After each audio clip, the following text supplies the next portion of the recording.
Ребята, кто знает, что делать? У меня кошка сломалась.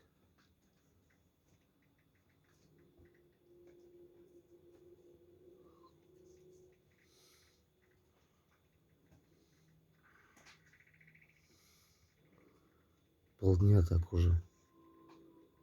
Сломанная кошка.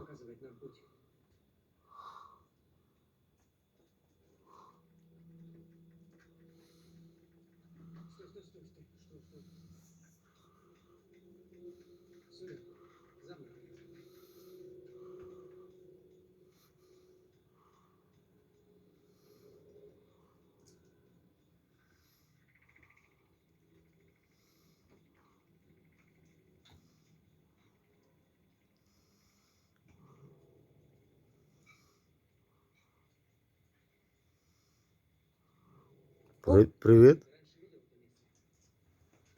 И дальше ломается. Что с ней? Странно.